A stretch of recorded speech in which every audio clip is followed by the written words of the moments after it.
Hey guys, your benefits at 70, 80, and 90%. Stick around.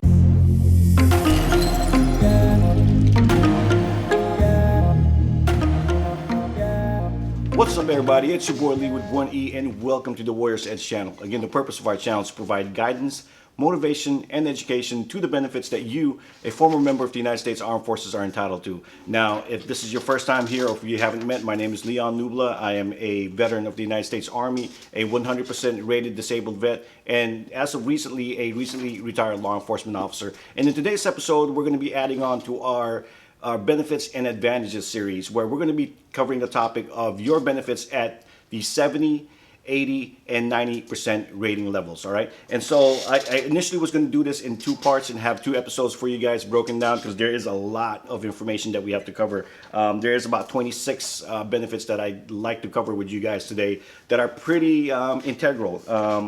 From the rating level that you are in now, that can actually give you guys a significant amount of benefits, not just monetarily, but in healthcare as well. All right, guys. So let's get this started by going over the 70% rating level, and what that does is it actually qualifies you to be eligible for TDIU. And for you guys who don't know what TDIU is, it's a form of a 100% total disability, right? So what the acronym TDIU stands for is Total Disability, Individual Unemployability. And what that basically means is that what that is actually, it's another form of the VA identifying you as being totally disabled. The caveat is, though, once you're placed in the TDIU category, the VA expects that your conditions, they awarded you TDIU because they feel that your conditions does not permit you to hold substantial gainful employment, which basically means you can no longer work. Okay, so it does hinder you from being able to keep a job while on VA disability. So make sure that that's something that is something that you're willing to take on if you're going to go and apply for TDIU. And TDIU again is a platform that the VA gives to you that permits you to be compensated at 100%. And to qualify for that, essentially, is that you have to have one condition at 40%, and your total disability conditions and rate level should be at 70%, or you have one particular condition that is at 60% or higher. And that, again, that condition does hinder you from being able to perform, normal functions of a job. Okay, so that is your number one benefit at 70, 80, and 90. So number two is that you actually are eligible for additional allowances for dependents, a dependent spouse, dependent children, and maybe even dependent parents that you're taking care of. Okay, so again, depending on the number of children that you have, of course, along with your spouse, you can get additional monthly allowance tacked on to your VA monthly compensation rate. Okay, number three is that you also are eligible for aid in attendance for your spouse. So if you have a spouse that requires help with what a lot of us take for granted, such as getting dressed, preparing meals, or bathing, then you can qualify for an additional allowance for your spouse, which is the aid and attendance allowance, added onto your VA monthly compensation rate. Okay. Number four is that you get the VA fee basis outpatient medical card. It's a mouthful. A lot of people used to call it the VIC, or the Veterans ID card. And it's a really cool card because it's a government issued identification card that designates, that shows a designation of you being a veteran, and a matter of fact, a really cool insignia of your branch of service on it. So again, another form of government ID that you can get through the VA. Okay. Number five is enrollment into the VA Priority Group 1. Again, depending on your disability severity, the VA does assign you into priority groups so that they can manage the care for its demographic, right? And so what happens with priority groups is, if you're in a lower priority group and somebody's in a high priority group and they need a particular spot in their, and there's limited manpower or whatever it is that they need to be able to take care of you. They go by priority groups, and so if you're in a lower priority group, you can get bumped, and that's something you don't want to happen. But the best thing about being in priority group 1 is, number one, of course, that when you make a medical appointment, that you can be rest assured that you can most likely get it on that same time.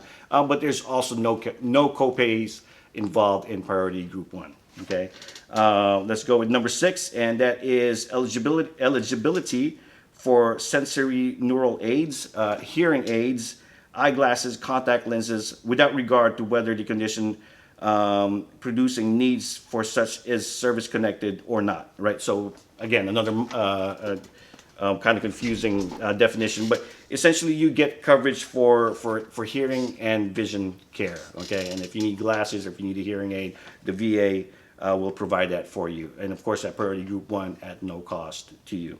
Okay, number 7 is that you are eligible for long-term VA nursing home care for any conditions, and so the biggest misconception is that this benefit only applies to the elderly or the terminally sick vets, and that's not true. So if you have a condition that requires some sort of 24-hour care or rehabilitation, I'm sorry. You can get the benefit of being taken care of in a nursing home, until you're back to yourself, for extended periods of time without any cost to you as a benefit. Okay. Number 9 is you qualify for SMC. Now, the possibility of eligibility for a special monthly compensation for loss of use of a creative organ, loss of a female breast, loss of use of one hand, one foot, or one eye, or loss of use of both buttocks at 80%. So if you're at 80%, you qualify for SMCs for loss of use. Okay, and again, what SMCs are, it's additional monthly payments to your rating. Or sometimes if the SMC is in a different, the SMCs are really confusing. It's a confusing topic that I'll let the other professionals and other vlogs explain to you what that is. And basically, it's either you get an SMC rate, or SMCs that can add to your rate. Okay, but at 80%, you qualify for SMCs for loss of use. Okay. Number 10, the possibility for eligibility for payment of annual clothing allowance. So if you have a specific service-connected condition or disorder that requires you to maintain proper appearance, because that service-connected condition ruins your clothes. Or badly soils it, and so you actually qualify for the clothing allowance benefit if you do have one of these conditions at 70% on up. Okay. Number 11, eligibility for one-time assistance in purchase of a specially adapted vehicle. So you can actually apply for, if your service connected condition it requires you to have some sort of adaptive vehicle, you can apply for a loan that will be able to provide for you a vehicle that has the necessary equipment to be able to permit you to operate that vehicle and get around. Okay. Number 12, possible eligibility for automobile adaptive equipment allowance. And so based on my understanding of this, I don't have this particular benefit, but based on my understanding of this, it's a maintenance allowance that you can get. I'm not sure what the frequency is, if it's yearly or if it's monthly. I believe it's yearly, but you can get the eligibility for the adaptive equipment allowance to be able to either maintain your vehicle that needs special equipment, or to maybe even if the initial vehicle that you bought through the VA is no longer serviceable, and you get another one that you can get an allowance to make your vehicle where you can actually operate it. Okay. Number 13 is eligibility for education and training under the VA VOC Rehab program. Again, the VOC Rehab program is a great educational training benefit if you, let's say, for instance, exhausted your GI Bill, or if the GI Bill if your GI Bill expired, or if you didn't even, or if you haven't applied for the GI Bill, or you haven't put in the money to get into the GI Bill program, at 70, 80, and 90%, you qualify for the VOC Rehab program, okay, which provides additional training and education for you to get into another line of work, okay. The next one is a golden access passport for U.S. national parks. So at 70, 80, and 90%, you can apply for and get basically a season pass for all the parks. I call it a season pass for all the national parks around the country. Okay, and then again, this is state specific. Again, I have to be careful with this because some states actually don't provide this benefit, and some do. But for my state, they call it the state park pass, which the only requirement is that you were service connected in a wartime incurred disability. Okay. The next one is reduced fee for hunting licenses. So if you're a hunter, you can get a significant discount on your hunting license for the season. All right. The next one is reduced fee for basic fishing license. So essentially the same thing, but for fishing. Again, there's a lot of you guys out there that fish. I can't personally fish. I tried. I could never catch anything. But for you guys that are more skilled at it and do it as a hobby, you can get the basic sport fishing license discount. Again, this is a state. If your state participates in it. Okay. Number 18, all right, so civil service employment. So you can get eligibility for preference for federal civil service jobs that you apply for. And for most, actually not for most, but for all federal service employment that you apply for, you can get a 10-point preference on top to add onto your score to be competitive. And the next one is sort of the same thing. This is a state participating program. So again, I have to be careful because it's not all states participate in this, but for at least from my state, as an example, they give you a 15-point preference towards your application, your test into attempting to get employment at a state department or administration. Okay. The next one is the home loan guarantee funding fee exception. So at 70%, you can actually get the funding fee exception, which is, again, it saves you money on the closing table if you're buying a house, or if you're buying your next house, or if when you're buying your home, and it's one fee that you don't have to worry about and that you can save on the closing table when purchasing a home. Okay. The next one is the possibility for eligibility for home improvement and structural alteration for your home modification grant. And so again, if your disability requires that the home be redesigned so that you can get around it, such as ramps, handles on your restrooms and so on and so forth, maybe lowering the counters for you so that you can actually utilize your kitchen or whatever part of your house that you need lowering. The structural modification grant is available to you at 70, 80, and 90%. All right, we're getting down the stretch here. All right, so benefit number 22 is, again, this is a state program. I'm finding out more and more that a lot of states do not participate in this, but some states do. And for me, it's what they call the California Veterans College Tuition Fee Waiver program. And I know this exists based on the comments that I've gotten from some of the other episodes that we have, that other states do actually participate in the college fee waiver program. And so my suggestion is look this up through your local, veteran organizations, and find out if your state participates in this.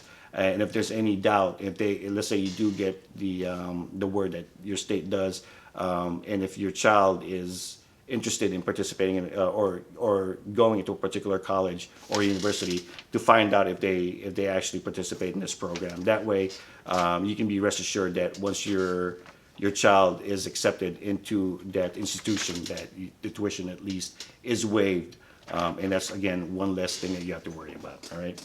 The next one is the possible eligibility for DMV disabled persons parking placard. Again, I believe this particular benefit doesn't only have to be a TDIU benefit or a total disability benefit. So if you have a disability that is 70% or higher, you can ask your doctor if you can get this this disabled parking placard benefit. All right. And it's in my state, at least, it's 2 forms that you take to your doctor, and then based on again the severity of your condition, if it's an advantage for you to park closer to where you're going, if you're really not that mobile, you can get this particular benefit. You qualify for this particular benefit. Okay. Again, you have to apply for it. It's something that you don't have to apply to get approved for it, but what you do have to do is speak to your specialist or your PC and find out if they would be willing to sign your forms to get you this benefit. All right, guys, before I continue, I want to thank everybody for sticking around and listening to this long-winded presentation. It is a lot. Matter of fact, there's more that I wanted to go over, but I just wanted to get just the main benefits that I want you guys to know about and research and find and hopefully utilize with your specific rating level. But I do want to thank everybody for supporting our channel, and for our viewership is growing. Our subscribers are growing as well, and I just want to thank everybody for doing that. And please do support our channel by hitting that like and subscribe buttons. It does give the YouTube algorithm it puts them on notice that our videos are actually something that people like seeing, and it's again a tremendous reward to be able to do these videos and present them to you guys as a means of a tool of information for you guys to utilize in making your lives better. All right, guys, and so let's continue on with what we have here, and that is the where are we? We are on benefit number 24, and so at benefit number 24, you again at 50% this gets triggered, but if you're a military retiree, right? If you're a military retiree, unless you hit the 50% mark, rating level mark, you can only collect your military retirement. But now at 70%, again, it gets triggered at 50, you can collect both. And so it's something that you do deserve. I mean, if you went in and did your time and made the military your career, you definitely deserve both of these compensations for all the hard work and dedication that you provided for all of us and our country. Okay, so you do get both the at 70% you get the full monthly VA monthly compensation as well as your military retirement. And the last benefit I do want to talk about is the Disabled Veterans Business Enterprise, also known as the DVBE, as well as the Federal Service Disabled Veteran Owned Business programs. And what that does is it identifies your business, if you have one, that it is veteran owned, and that goes a long way, because I know I support veteran owned businesses as well as other people, and it's a good thing to be designated as one of these, and there's other benefits to it as well, as such as being able to bid on certain government jobs that needs to be done. That one of the requirements that some by regulation is that for government contractors, they do have to look at, or for the government to get contractors, they do have to look at some of them, or a small percentage of them, being veteran owned. And given some of the contracts to them, and so being able to be designated either DVBE or SDVOB is a great thing for your businesses. All right, guys. So again, guys, I want to thank you guys for sticking around, for watching our channel. Again, please support our channel by liking and subscribing, and also sharing our videos. And until next time, guys, I need you guys to be kind to yourselves. Create, take action. And, until next time, guys, I'll see you later.